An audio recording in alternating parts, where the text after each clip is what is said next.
accept. Ayan, sukat. Pasok tayo sa loob, ma'am? Okay.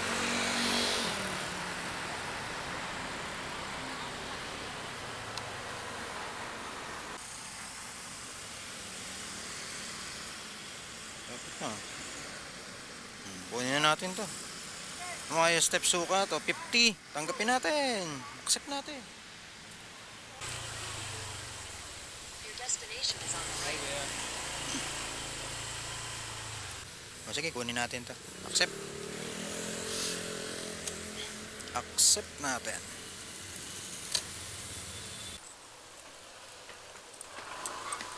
Then 2030. Okay na yun, ma'am? Thank you, kuya. Salamat po. Ingat kayo. Joyride always, ma'am, ha? Joyride lang, ha? Okay, so ayan, 10:30 na. Medyo 10:22. So, medyo gumagabi na. Kailangan ko na lumapit sa may bandang Alabang.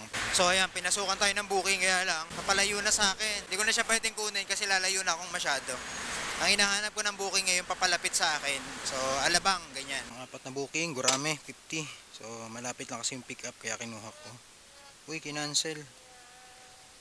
Okay, so kinancel niya. Gurame siya, 50. Malapit lang siya eh. Okay, so hintayin na lang ulit tayo ng bago. So ito, nakarating na ako ng Alabang. So walang pumasok. From Sukat to Alabang, walang pumasok.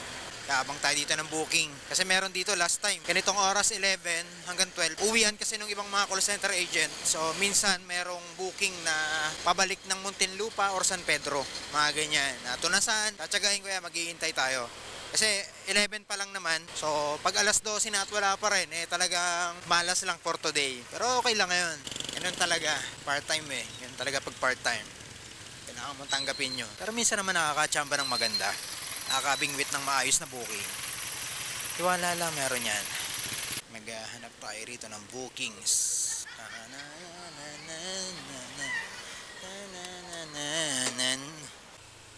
Sa may Crimson, sir, ang drop? Boyo, apa. Kunin ko lang, sir, Rahel. 150 meters. Your destination will be on the right.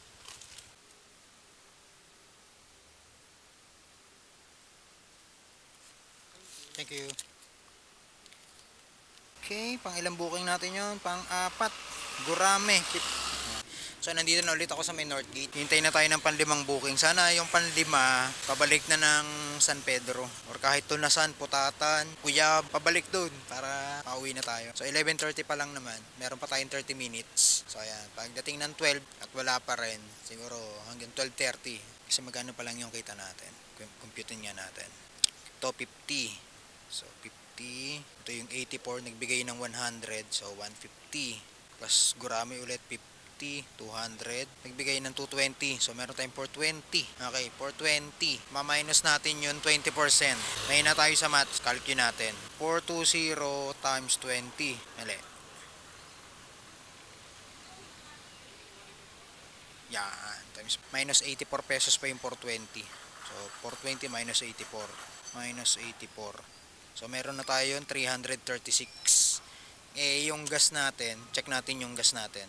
37 kilometers pa lang tayo. Simula nung nagpa-full tank ako kanina sa Petron, hanggang ngayon is 37 kilometers. So, wala pang 1 liter yung nakukonsumo ng motor.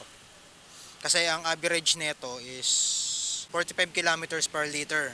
Wala pa 1 litro. So, sabihin natin na nakukonsume ko sa gas is 66 kasi yung 1 litro. Sabihin natin 50. Minus natin yung 336 minus 50. So, meron tayong 286. Not bad. Ilang oras pa lang yan. Okay, yan. Kinuha natin yung Imus. Buti dito lang yung pick up niya. So, ito, last ball na biyahe ko na to. Tapos uwi na tayo. Doon ako dadaan sa Molino. Para saktong mga 12:30 nasa bahay na ako.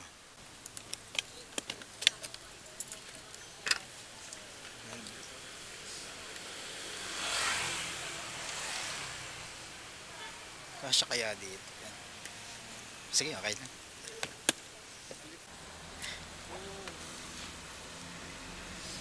Salamat. Ang bilis eh. Pero safe, sir. Oo. Pero safe. Magaling ka. Nakita mo.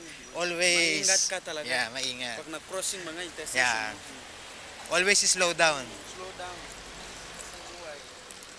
slow down, then check left and right. Check Yeah. left and right. Yeah. Mas important kasi mga You notice din pala, no? Oo, nanonood. Yeah. Dati talaga. Yeah. Pag sa intersection nakita, uy, you're very prudent. Always. Always, Kasi anak reduce mo- speeding. anak mo, daddy will bring my gatas ko. Ingat bro. Salamat. God bless. God bless. Thank you.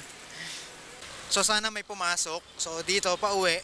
From Imus, babaybay lang ako dito pa uwi. Nandito na tayo sa may Ibiya Mall. Malapit na bahay ko dito. Nakalima tayo. Siguro makakinita tayo ng mga 300 plus ulit. Kasi ito, 258 to eh. Yan, may plus 206 tayo. Dun sa compute ko kanina. Ito, 286 plus 206. 492. Okay, so meron tayong 492 today. Sabihin natin na 450 na lang yan dahil sa gas. Kasi dito sa unang compute ko, nandito na yung 50 pesos na gas. Check ko ulit yung kilometer niya. So naka 64 tayo. Naka 64 kilometer tayo ngayong araw. So mahigit 1 litro yung na-consume natin. So ang 1 litro is 67. Ang average nito is 45. So sabihin natin na 1.5 litro yung na-consume natin ngayon. Sabihin natin 100 pesos. So 492 minus 50. Ayan. So meron tayong 442. Kikitain ko ba yan kung nanood lang ako ng Netflix or nag-Facebook ako sa bahay ng from 9 PM to 12? Kikitain ko ba yan sa bahay? Maliban lang kung meron ako mga passive income. Malaking tulong talaga yung Joyride pagdating sa part-time ng mga ganitong oras. Napakalaking tulong yan. Kasi makakapili ka ng biyahe na gugustuhin mo. Hihintay ka nga lang talaga. Tsaka didiskarte ka. Gugugol ka ng gasolina para makalapit ka kung saan yung bahay mo. Tulad ko, di ba, nasa sukat ako. Hindi ako pinasukan. So, pumunta ako ng Alabang. Kasi yung Alabang yung malapit sa akin. And then, yun nga, nakahanap tayo ng booking. So, yun lang. Inaantok na rin ako. So, siguro, that's enough for today. 12:30. Kasi hanggang 1 lang naman ako. So, hanggang dito na lang tong vlog na to. And thank you for watching and ride safe.